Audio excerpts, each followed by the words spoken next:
সালাম আলাইকুম আমার দর্শকরা এবং আমার প্রাণপ্রিয় প্রবাসীরা, আপনারা কেমন আছেন? আশা করি সবাই ভালো আছেন। তো আপনাদের সম্বন্ধে একটা আলোচনা আমি নিয়ে আসছি। তার আলোচনাটা হলো, আমরা তো সৌদি আরব অনেকেই অনেক বছর আছি, তো অনেক কিছু করছি এবং করতে আছি। তো অনেকে অবৈধ আছে, বৈধ আছে। তো অনেকে দেখা যায় যে 3 বছর 4 বছর ধরে অবৈধ আছে, দেশে যেতে পারতেছে না।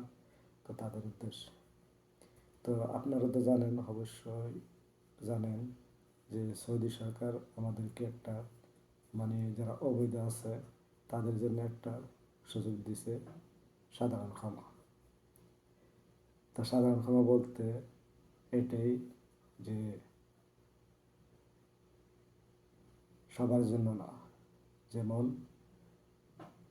যে অনেকে আছে মালিকানা, যেমন 2 জন 3 জন 4 জন একটা মালিক আছে, মালিকের আন্ডারে কাজ করতে আছে, বা মালিকের টাকা মামার দিয়ে বাইরে কাজ করতেছে। তো এদের জন্য বলতেছে, এরা এই সুযোগ দেয় না।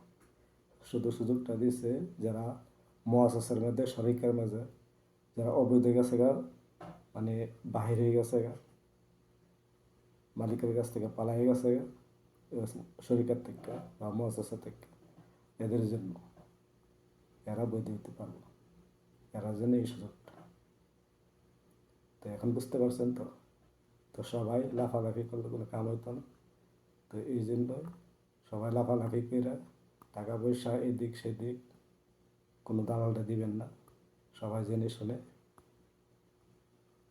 টাকা পয়সা দিবেন এবং সব কিছু জেনে শুনে বৈধ হওয়ার সুযোগটা নেবেন। তো এটাই আমার আজকের এতটুকু ভিডিও। তো সবাই ভালো থাকবেন, শুভকামনা রইল।